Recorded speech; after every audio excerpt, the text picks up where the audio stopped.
Good morning.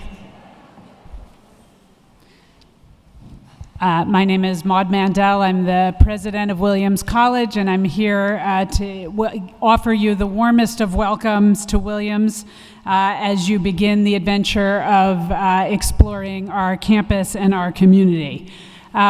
This is really a very special time.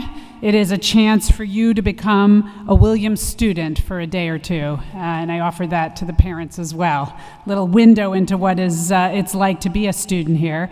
It's exciting for us to meet the newly admitted class, and actually I would love to just give a round of applause to all of you. Thank you for joining us.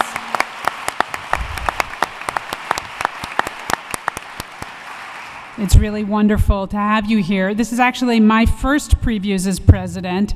I started here at Williams in July, so this is the first time I've been through previews on campus, and so I'm in a sense feeling that I'm enjoying the experience of discovery with all of you.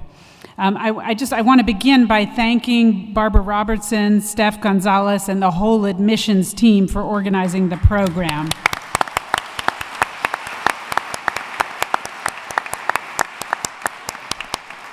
And please also thanks to all the many, many student workers who are helping to make this a wonderful event. Thank you. The admissions team is really, they're really your biggest fans. They identified you as someone who would thrive here. And they're very excited to welcome you to campus and to help bridge the end of your time at high school and your introduction to our community as you think about where you might be liking to spend the next 4 years. I really hope you take advantage of the program and judge for yourself. I especially encourage you to visit as many classes as you can, which gives you an insight into the experience of being a student here that no other opportunity can. Words and pictures can't capture what it's like to be a student here. It's really our faculty and our students and our staff. It is the people that make up this place, and it's an extraordinary group of people, exceptionally diverse. And I hope you'll be able to find lots of opportunities to talk to people, ask questions, see them in action, and get a sense of what your intellectual journey might look like here on our campus if you were to come here. To the family members in the room, a special congratulations to all of you. I know this is an exciting time. It can be, depending on where you are in this journey, sometimes a sad time. How many of you will have empty nests at the end of this process? Okay, so my heart's with you. I want to say that I myself have recently been through this. My own son is a first-year student at Brown University, so I sent him off last year. I didn't have to actually, well, I did attend the day at College Hill, which is their previews, but I was dean of the college there at the time, so I knew the answers to most of the questions. But I will say I nevertheless felt and feel as if I know very much what it's like to send off kids to school, although I have one at home still, so I'm not in the empty nest bucket yet. But I know that this can be a stressful moment, as many of you are now in the exceptionally fortunate but stressful position of choosing what is going to be the right direction for you. And I say with the tremendous amount of sincerity that the good news is there are no wrong choices. Every place has its strengths and its weaknesses. Every place has its own character. And really, wherever you go, if I could just sort of leave you one message, it will be fine. It's my job to welcome you here and, of course, to encourage you to join us. But I want to do that in the context of higher education in the United States, where the truth is, whether you go to Brown, or to Williams, or to my alma mater, Oberlin College, or one of the other fine institutions across this country, you're going to get a wonderful education and have a rich learning experience. With that said, these are different places. They have different cultures and different experiences. And a story I was sharing with my panelist colleagues a moment ago is last year, when I was not yet officially the president of Williams, but it had been announced that I was going to do that. I had the job at Brown of doing this job of welcoming parents and students to Brown, but it was announced that I was dean of the college there and also the rising president of Williams. And at the end, a number of families came up to me and said, okay, my child got into both Brown and Williams, so which is better? And you would think that would be an awkward moment for the dean of the College of Brown and the rising president of Williams, but actually I really welcomed the question, and I'll tell you what I told them so you don't have to come up and ask me at the end. I'll just jump right to the punchline here. It's the wrong question, actually. They're both fantastic schools, as are all the other schools you got into. So the which is better is not going to get you very far. The question is, what kind of learner are you? And in what kind of environment do you thrive? Educationally, culturally, socially. Where are the spaces that you are at your best? Because you will get the most out of the institution you attend by figuring out who you are in relationship to that space and what that space has to offer you. Williams, and now I'm going to shift away from my old institution, is one wonderful institution, particularly for students that are looking for the tight intellectual community that this school offers. The engagement of faculty with students is notable. The 7-to-1 faculty to student ratio marks this place as distinctive in many ways, and it has, in my experience in the short time I've been here, has been quite moving to see the ways in which students and faculty engage with each other on this campus in close partnerships with each other. We also have a highly dedicated staff that's working on the ground with students in all kinds of capacities, and it's in this small community, non-urban, away from the world, which lends itself to a certain kind of intensive learning environment that I think really marks it as very special. But one of the things that really excites me about this school is also the way that students grow into Williams on the one hand, but also the way that Williams is changed by every class of students who come here. So it's not just where you will thrive. That is the important question for you to answer. But if you choose to come and join us, you will be part of playing a role in helping move this school forward. People here have a voice, and I think increasingly so. You've probably seen it expressed around campus already a bit so far. That's part of the, I think, wonderful aspect of a learning community is that, and especially a small one like Williams, is a place where we know each other and we can talk about the issues that matter to us and give a wide berth to a range of perspectives on all of the issues of our times.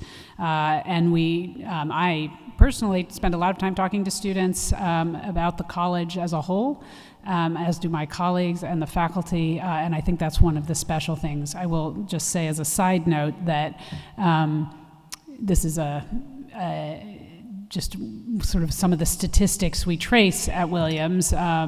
And one of the questions we ask students is how many faculty do you know well enough who could write you a letter of recommendation? And that is a really notable number every year on our statistics, where we see very high levels of engagement across faculty, students, and staff, where people really know each other in a way that they can support and help each other in the learning process. So any place you choose will be great, but we, of course, think that Williams is especially wonderful at helping people become their fullest selves, and we're honored that you have traveled here to help make that decision.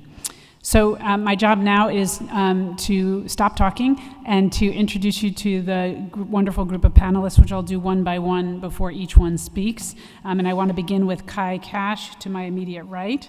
Kai is a senior economics major and president of the class of 2019. He's had a very busy 4 years at Williams. I said to him the other day I thought he had taken advantage of every opportunity here. Among his other accomplishments, Kai served as a junior advisor in a first-year entry. He co-founded and chaired the Williams Professional Association, led an outdoor orientation hike, and served as a student trustee for the Gaudino program. Also, during his time at Williams, Kai has volunteered at a leper colony in Liberia, helped set up health clinics in the Dominican Republic, and worked on water purification efforts in a coastal city of Ecuador. After graduation, Kai will be attending Tsinghua University in Beijing to complete a master's in global studies as a Schwarzman Scholar, and we're very proud of his next adventure as a Schwarzman Scholar upon leaving here. Shortly after that, he'll start full-time at Microsoft in Seattle. Please welcome Kai Cash.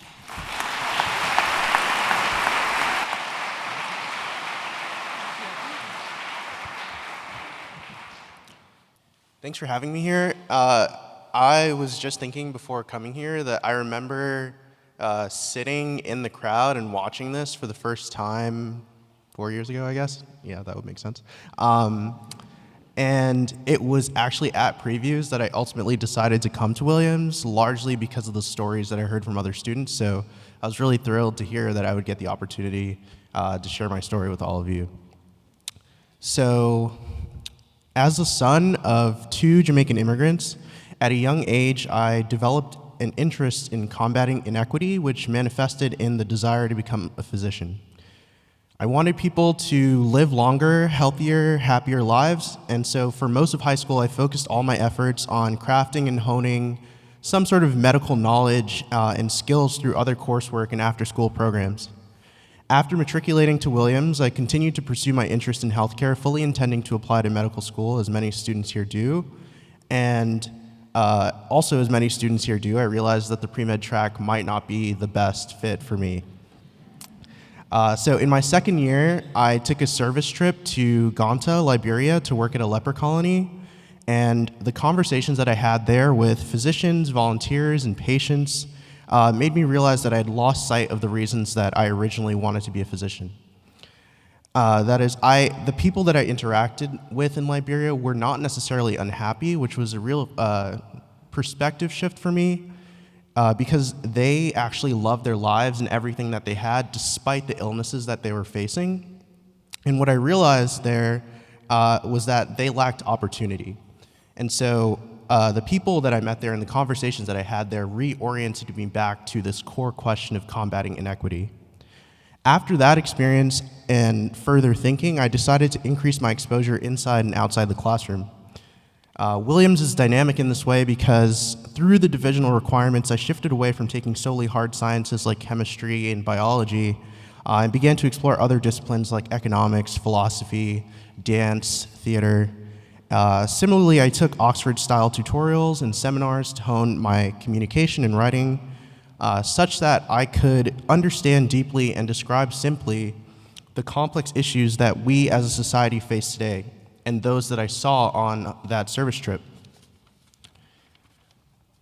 Outside the classroom, I started to create resources to help other students in similar positions avoid the mistakes that I made. I realized that the environments that I was accustomed to in the Bronx, where I'm originally from, and those that I saw abroad were not the environments that people deserved, and that there were better standards of living that all people deserve that we can all work towards. And despite that shift in my Williams education, something else was still missing, because the realization that I had in Liberia and from the people came from the experience, not from a study of the experience or some different academic lens on the experience. It was the actual experience itself. And another reason I think I was extremely lucky to attend Williams, besides the academics, was the ability to travel and really learn through my position as a student trustee for the Gaudino Fund. I signed on as a student trustee for the Gaudino Fund, which is an experiential learning fund that focuses on immersiveness, confronting otherness, and reflection. And through this role, I exposed myself to different work experiences in not only health, but also design, engineering, and global community service. In the last few years, Williams has enabled me to work in the Dominican Republic to set up health clinics, conduct tuberculosis fieldwork in rural India, design virtual and augmented reality programs to further educational equity in chemistry, and even last summer working at Google in their late-stage venture arm to further diversity and inclusion in Silicon Valley. Through these diverse and immersive experiences, my Williams education allowed me to confirm that I'm motivated by tangible outcomes, sharing ideas, and working with people from all walks of life. Williams uniquely positions its students to be leaders in this fashion because my Williams education has informed my pursuit of a role that involves solving complex problems, assembling and leading diverse teams, and crafting innovative solutions to human-centered issues, in a further pursuit of an equitable world. Moreover, my experience showed me that being a physician helps one person at a time, but that I wanted to change the entire human experience by influencing the health of not only people, but also societies and cultures. That is, my interest in healthcare wasn't limited to being a practicing physician. It was also influenced by my personal experiences and interest in social justice and equity. Similarly, the health of individuals was not limited solely to their visit to a hospital, but considered in the context of their daily procession, the architecture that they interacted with, the friendships that they had, their religion, their music, their education, and so much more. These experiences and my liberal arts education have broadened my interest beyond physical health to societal health. I recognize, however, that my perspective will change as it has over the years at Williams, and despite the experience or the role, I will continue to move towards my end goal of an equitable world by embracing ambiguity, deferring judgment, indulging divergent thinking, collaborating, leading with empathy, and learning from failure. Because to be a truly inclusive leader is to understand deeply and to describe simply the human experience. And I wouldn't be that way without my Williams education. So I'll leave you with the framework that I developed at Williams to help me navigate Williams in the world. I think that it's important for everyone to have a set of core values, and so I'll share mine with you. Mine are respect, integrity, perseverance, professional behavior, and accountability. And so I use those values to guide me through my decision-making on a daily basis, but also in evaluating opportunities for myself and furthering myself moving forward. I also think that it's important to have a framework for evaluating opportunities that isn't just in the context of self, but really just evaluating how you can grow as a person. And so one that I use pretty frequently for evaluating different opportunities is called the 4 Ps. And I'll share them with you in the context of the Williams education. So the first P is passion. Are you passionate about what you're doing, and do you love it or can you live without it? I think it's important to take the time to really contextualize your experience here at Previews, but also more generally all the other experiences that you're having, in asking yourself genuinely if you're really enjoying what you're doing and the time you're spending on those things. If that's not the case, then maybe it just isn't the right fit for you, which is okay, but I think that it's important to continue to be passionate about the work that you're doing. The second is people. So Williams, as was alluded to in President Mantel's introduction, are really important, and I think that the world-class faculty that exist here at Williams are amazing people, but my Williams education wouldn't be what it was without the constant sort of critical inquiry and pushing of other students in the classroom and outside the classroom to confront things that I otherwise wouldn't have exposed myself to. And I think that the instruction here is amazing, but really evaluate who are you learning with and who are you learning from when making a decision on where to go to school. The next is project, and I think this is the most important one for me because it's important that you take control of your education. And so to the extent that you can do that at a place, I think that that's a really amazing option. So when I say project, I mean I was really able to craft my academic experience here, and I think that that's important because you need to be able to really just dive down different threads and to not really limit yourself in your learning, but also to do things, again, that you're actually passionate about, but also to do things that at times make you uncomfortable and at times are very ambiguous because they can push you to be a more inclusive and diverse leader.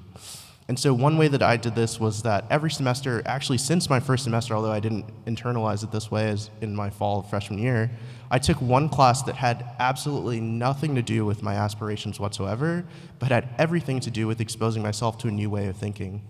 And that's manifested as, 13 ways of looking at jazz, or a dance tutorial where I had to create a piece every single week, or really anything, architecture, which didn't really relate to becoming a physician anyway, but it was really helpful in discovering exactly what it was that attracted me to being a physician in the first place.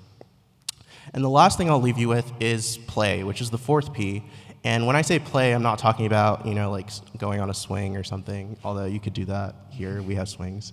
I'm talking about having an overwhelming sense of curiosity for the world and really making sure that when you're learning, it doesn't feel strenuous, it feels more so like a playground. And I think Williams has definitely allowed learning to be this sort of really fun experience where you don't necessarily dread going to class every day, but you really just actually enjoy the people that you're with and the time that you're spending with them. And so I hope that you guys will choose Williams, but I think that at Williams, you're really able to discover more about yourself, but also how you and your passions relate to the problems that exist in the world and how you can develop as a person, but also develop in relation to those things. Thank you.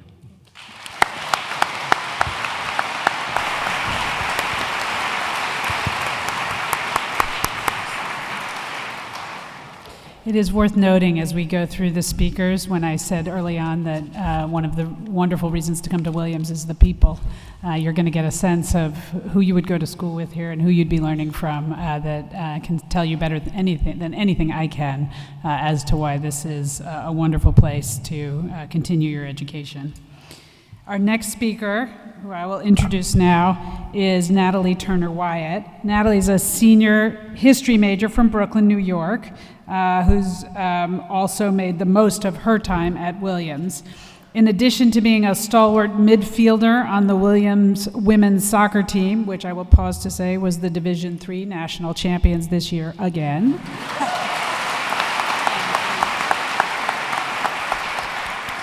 Natalie sings in the concert choir and has performed with Cap and Bells, a popular student theater organization. She was a real food intern for the college's Zilka Center for Environmental Initiatives and a member of various student organizations, including Students for Justice in Palestine and Bread and Roses, which facilitates discussions on labor and politics. If you visited campus last year, you might also recognize her as a tour guide for the admissions office. Post-Williams, Natalie hopes to play professional soccer abroad. Clearly, she's got a little talent she'll be taking with her. Please welcome Natalie Turner-Wyatt.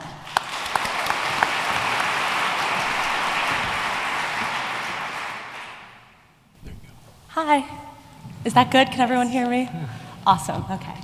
So hello, everyone. I wanted to start by saying congratulations to all the students sitting here. It's truly an incredible thing to be starting this 4-year journey, and I hope that you're all really proud of yourselves for the hard work that got you here. There's a lot to take in today while you're on campus, and it can all start to make your head spin a little bit. I remember that from 4 years ago when I was sitting in those pews. My hope is to just talk to you guys a little bit about a few experiences I've had here, not so that you can all hear about what it's like to win a national championship. It's really fun. But really to give you a sense of what kind of community Williams is and the spirit of this college. It's an intense, challenging, and incredibly rewarding place to learn and study and make relationships. So I thought I would start with a story from my freshman fall. I spent a lot of time registering for classes. I would spend hours, and I could even do this now, flipping through the course catalog. It was like the most fun thing for me. But I was looking for an 100-level history class for my freshman fall. And I found a class called Muscovy and the Russian Empire. Sounds fun, right? Pre-modern Russian history. So I remember reading my course load over the phone to my mom, and when I got to that class, she was like, whoa, Natalie, do you have any idea like what you're getting yourself into? And it turns out I really didn't. I showed up the first day, and the class size was a total of 6 students, all other freshmen. And on the first day, the professor handed out our syllabus, and before the next class, we were expected to pick up our readings and come prepared for discussion. I'm not kidding when I say I really will never forget the first seminar meeting we had for that class. I was absolutely terrified. I was terrified to speak at the beginning of class. The professor began by asking us some simple questions about our readings, and I remember tentatively raising my hand before realizing with only 5 other students, you can just kind of speak if no one else is. But by the time just 20 minutes had passed, I had found myself embroiled in an intense debate with about 2 conflicting analyses presented by the authors of our readings with another classmate. And it was completely exhilarating, and it felt like this revelatory moment that was clarifying to me why being a student was so rewarding. And the 6 of us in that class got really close over the course of the semester. When we would run into each other around campus, we'd find ourselves recapping the discussion from the class before, much to our other friends' dismay. They'd be like, oh, they're talking about Russia again. But it was an academic experience I had never had before, and I had no idea, but as I would find out, those kinds of moments were gonna happen over and over and over again throughout my time here. The next year, in my sophomore fall, I decided to take a tutorial, as it so happens, also in Russian history. I was hooked. And then I took a second tutorial this past semester, a course titled Existing Alternative Economies to Capitalism. And the tutorial is that Oxford-style small class model taken to an extreme. It's just you, one other student, and a professor. Every week, you're writing either a full-length paper in response to the readings, or you're writing a response to your partner's paper. And the dynamic of just having one other student in class really allows you to take ownership of the work you're doing. You feel like you're really producing scholarship, which for me has been the most exciting thing, to show up to class and feel like you're presenting work that you've kind of poured your soul into. There's really no skating by. You have no choice but to really throw yourself wholeheartedly into the material. And I've found that the intellectual experience of being in such small, intense classes has been the most rewarding thing. And it's turned history into something I kind of liked studying in high school, into something that I feel so passionate about. And I feel, like Kai was kind of mentioning before, I feel like excited about what's gonna happen when I show up to class, which is a really awesome feeling. And what's funny about Williams is that same kind of vitality and energy exists in everything that's going on, even outside of the classroom. And as President Mandel mentioned, I spent 4 years playing on the varsity women's soccer team. And a lot of that experience is what you would imagine it to be, like lifting and running and a lot of hours of training. But actually, what's unique about the women's soccer team is, in true Williams fashion, most of what we do as a soccer team is not play soccer, it's have meetings and talk and figure things out. Every year as a team, we're charged with figuring out a vision for the season. And this year, as my senior class met to discuss that vision, we decided the most important thing to us was creating a team culture that felt supportive, healthy, inclusive. And we met over and over again to discuss things like team activities and making sure they were accessible and not expensive. We talked about the ways in which we wanted to relate to each other about soccer-related issues. We talked about how we wanted to deal with outside stresses of life when they interfered with practices or games. This season, our team dealt with an unprecedented amount of injuries, including a season-ending one for me as well. And after a few bumpy games, we convened as a team. Obviously, we wanted to win, that was clear, but most importantly, we wanted it to feel really good for ourselves, and we wanted to feel proud, no matter what the end results of our season were. When I think back on my college soccer career, what I'm most grateful for were the moments of really tough problem solving that we went through. And I found that everything that I engage in here at Williams, even varsity sports, there's this desire to really engage fully and passionately and to get as much from it as possible. There's this feeling that everything that you're involving yourself at Williams is part of a much bigger project to be a better version of yourself and also make the space around you a better space for everyone. So that manifests itself in the classroom, arguing about Russian history, and then also on a soccer team, and also in concert choir. And I found that to be just a really salient quality of my time here at Williams. And as much as I'm grateful for the ways in which the school has shaped me, like my seminar classes and sports, some of the most fulfilling experiences I've had as a student here have come from the moments where I've realized that I also have the power to shape Williams, and that we're all creating the space as much as we are absorbing it. This past summer, I was hired by the school's Zilka Center for Environmental Initiatives, and I was given a bi-weekly stipend and worked with a group of 10 other students on various projects, all charged with the mission of making Williams a more sustainable campus.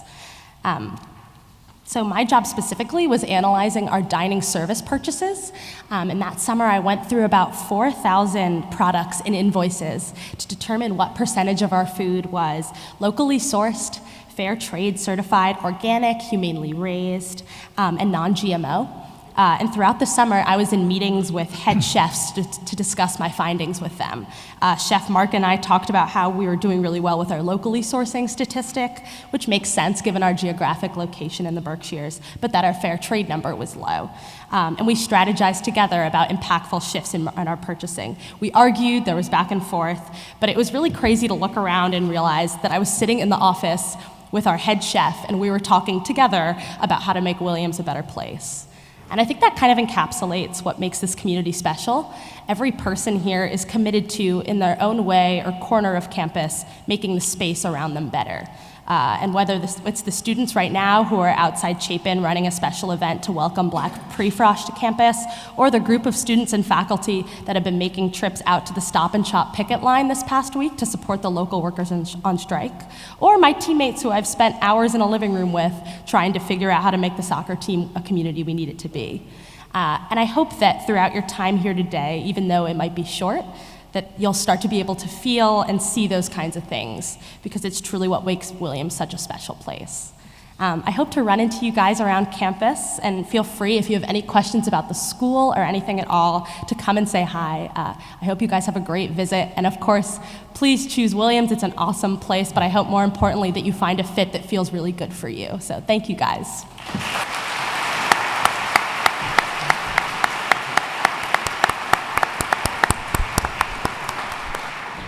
Thank you both so much. Those are really wonderful reflections. It's my pleasure now, really a distinct pleasure, somewhat reversed as you will hear, to introduce one of my colleagues, Teague Majumder, who is the Barclay Germain Professor of Natural Philosophy and Director of the college's Science Center. It's a bit of a reverse because he's also my immediate predecessor, as he served as the acting president of the college from late 2017 and the first half of 2018 as they were finishing up the search. So he introduced me quite a number of times last year, so it seems only fair we have reversed this. He was asked to serve as interim president because he's one of the most respected figures on campus, respected by his fellow faculty and staff, and absolutely beloved by his students. Teague received his undergraduate degree from Yale and his PhD in atomic physics from Harvard, and he joined the Williams faculty in 1994. Over the last 25 years, he has taught a wide variety of courses, from upper-level physics, tutorials, to introductory courses for non-scientists. His research is high-precision laser spectroscopy, I can't even say it, much less study it, of atoms, and has been funded for 2 decades by the National Science Foundation. He's supervised in this role more than 60 Williams undergraduate researchers in his lab, including 30 senior honors thesis students.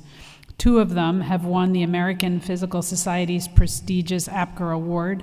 A 3rd was a finalist, and more than 20 of his students have become co-authors on his research publications. In 2017, Teague was awarded the American Physical Society's prize for a faculty member for research at an undergraduate institution. The society cited his, quote, contributions to the precision measurements of atomic properties and his sustained inspirational mentorship of undergraduate researchers. Please join me in welcoming Teague Majumder.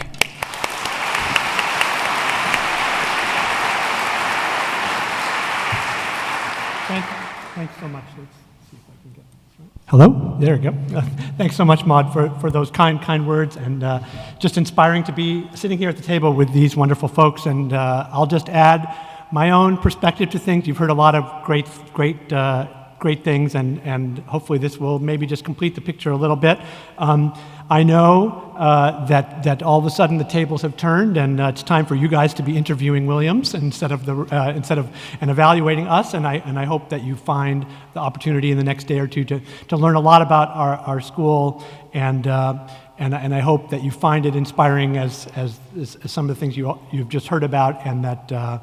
But in the end, of course, I just echo what everyone says, which is I hope that you find just the right place that works for you. So I know also this is a family process. I've been just finished my third time through this process, an empty nester myself, although my daughter Leah is a freshman at Williams, so that's all, I always get semi-empty nester. But last year, when I was sitting on that side of the table, my daughter Leah was in the audience. That was interesting. And I have to say that thinking about her journey from high school to Williams has been really inspiring for me and has given me someone who's taught here for a long time, had the experience of being in the president's office for a short time, and gotten really a very broad sense of the amazing things that go into supporting this institution, the students, the faculty, the staff, the resources, the alumni, all of that.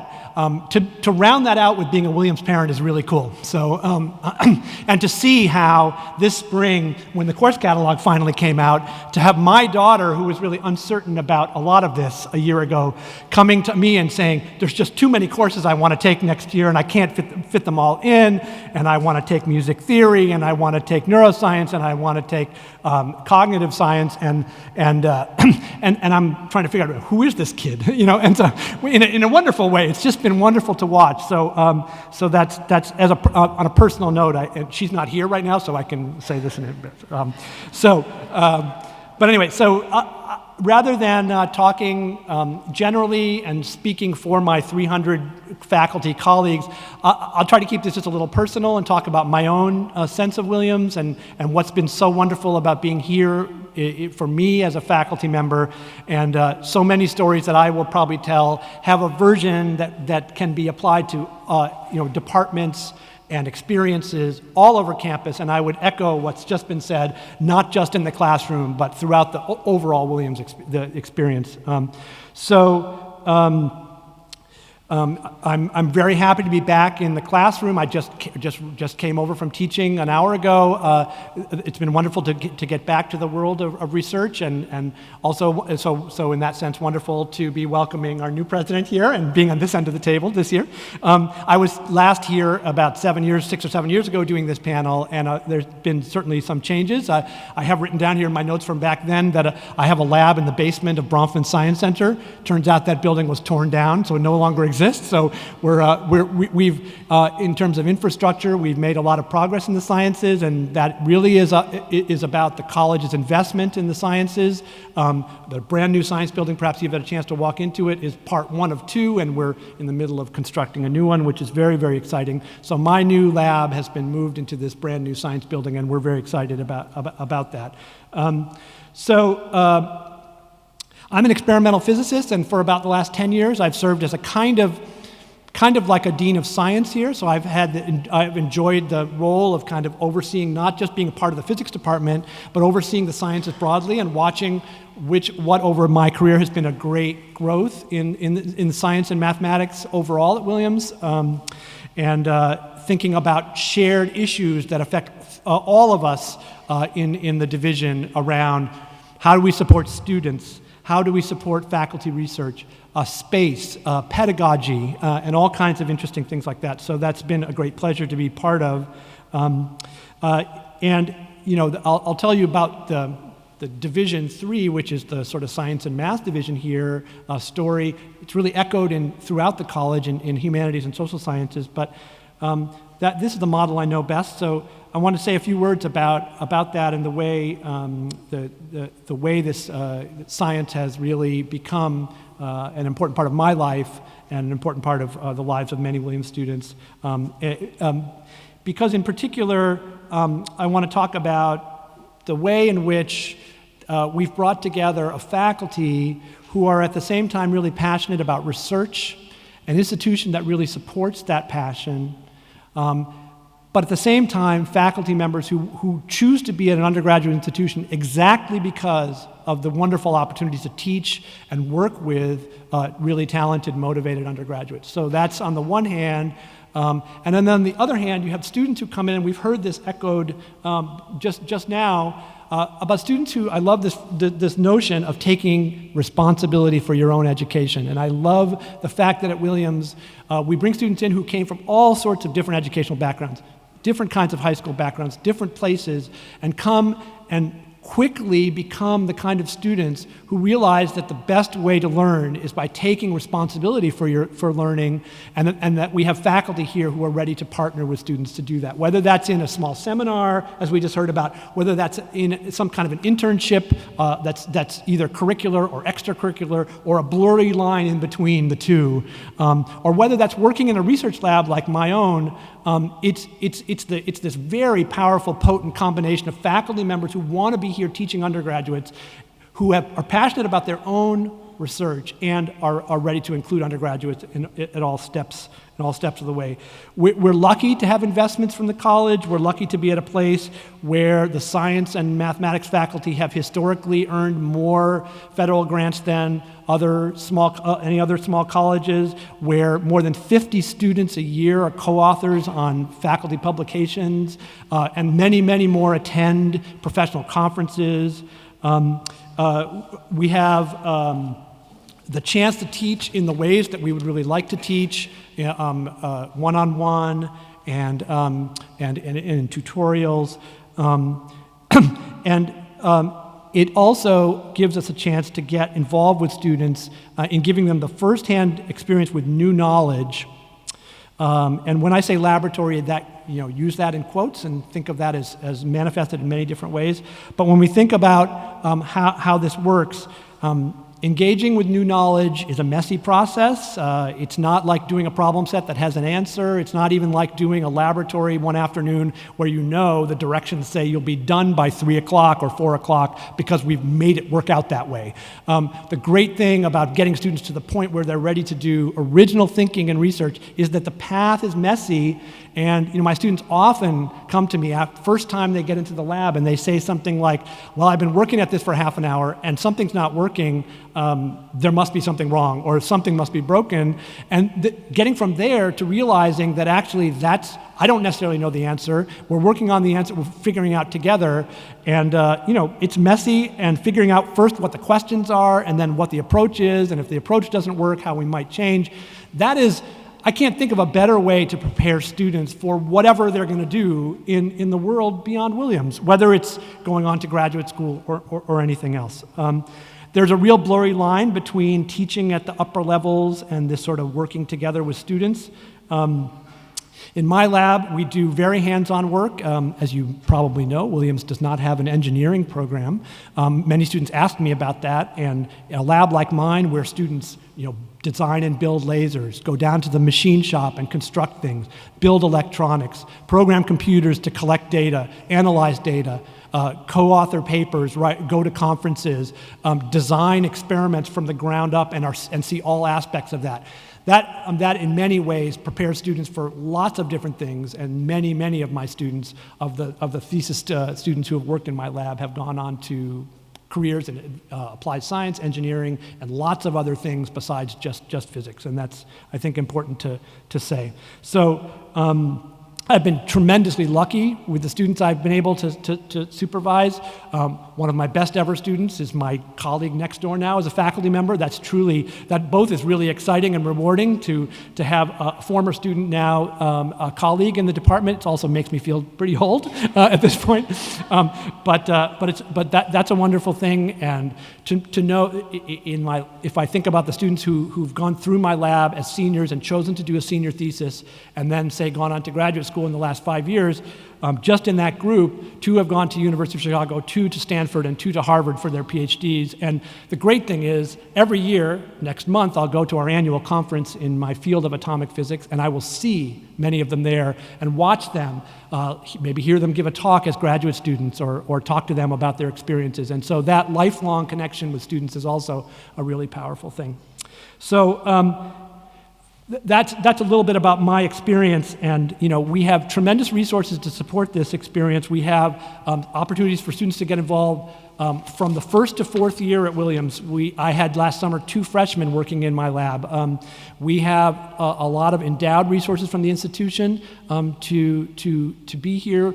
This summer, once again, we'll have nearly 200 Williams undergraduates working paid internships on campus, directly working with faculty members, doing research in a wonderful environment where there's no classes, there's no distractions, everybody's working together in this sort of very different environment in the summer, and that's about 10% of the student body. It's really quite a remarkable thing, and that is largely supported by institutional funds. So I'm looking forward to having 3 students in my lab this summer and continuing with that. Students, whatever they choose to major in, and often it's a science and a humanities major, or it's a social science and a science major. There's lots of different things that students are passionate about, and I think one of the wonderful things about Williams is that you can pursue all of it. It can be and instead of or here, and that extends out of the classroom and all over campus. In many, many different ways. So we hope that you have a chance to experience Williams and ask questions that you might be interested in asking. I'd particularly want to point out the open house this afternoon at 4 o'clock in, I think, LaSalle Gymnasium, where faculty members from essentially every program and department will be on hand for you to talk to. And I would really encourage you, if you can find some time, to just stop by. The great thing about having all of us in one room is that it allows the person who wants to come talk to the physics professors, but then also talk to the English professors, but then also talk to the faculty in economics or whatever it is. You can just sort of walk around the room and meet people, ask questions. We're happy to talk and meet you at that time. So I'd just like to just conclude by saying congratulations again to everyone. I want to just reiterate how, from a faculty member's point of view, how wonderful it is to be at a place that supports research and teaching so deeply and broadly, and allows someone like myself, who knew that he wanted to come to an institution that valued undergraduate education, but who also knew that he wanted to have a research career, could thrive in both ways. Williams has been just an absolutely perfect fit for me, and it's been a wonderful 25 years, and I'm looking forward to many more. So thank you very much, and congratulations, everyone.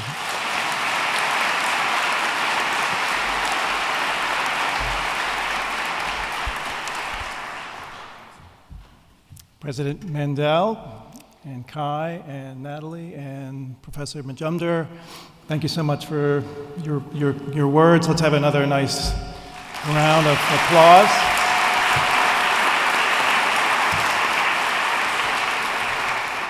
My name is Dick Nesbitt. I'm a longtime member of the admission staff.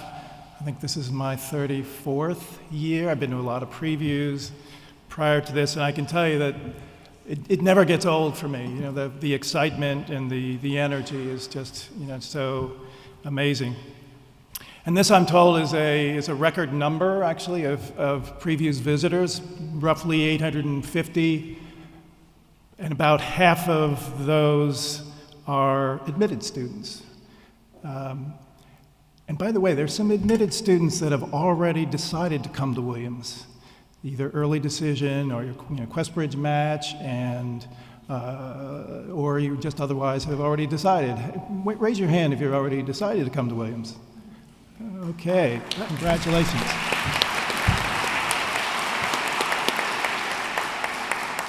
Okay, and then those who are still deciding, raise your hand. All right, yes.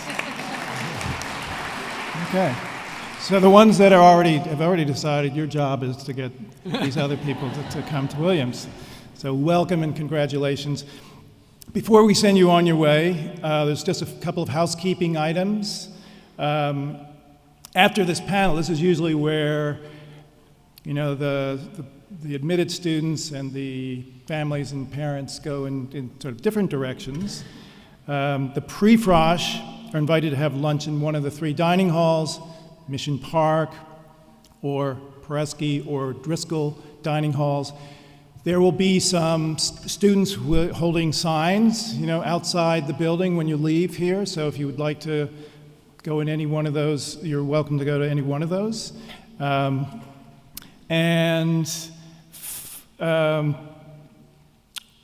obviously you have a full schedule. We probably over-scheduled you, but I think that's good. But if you have any questions at all about finding where to go, or with your hosts, the students are scheduled to meet their hosts around between 5 and 6 this evening. Make sure if you stored your luggage over in the 62 Center that you pick that up before 5 o'clock. Please do that. If you don't, all that luggage is going to be transported over to Hopkins Hall to security. So that's where you'll be able to pick it up if you forget. So please pick that up if you can beforehand. So I also encourage the parents and families for lunch, for example, explore the many options on Spring Street. If you're adventurous, you can even go farther than that, wind your way through the construction zone at the end of Spring Street and go have lunch at the Taconic Golf Club, one of the most beautiful spots you can imagine to have lunch. As far as the parents and families, you're welcome to participate in just about anything you see on the schedule, except go to classes. Okay, we reserve that for the students. But that's why we set up these classes for you tomorrow. So tomorrow morning there'll be 2 sample classes that the parents and families can attend. And also a reminder for parents and families, at 5:30 there's a reception over at WICMA. That is the Williams College Museum of Art at 5:30. So please join us over there. The way to find that, there are these oversized bronze eyeballs that you will find. They'll lead you right to WICMA. And so once again, congratulations to all. Get out there and explore. We lucked out, didn't we? We had a pretty nice day out. I also believe that it's going to be a fantastic night for a moonlight hike. So we hope to see you all out there. Thank you all for coming. Hope to see you in the fall.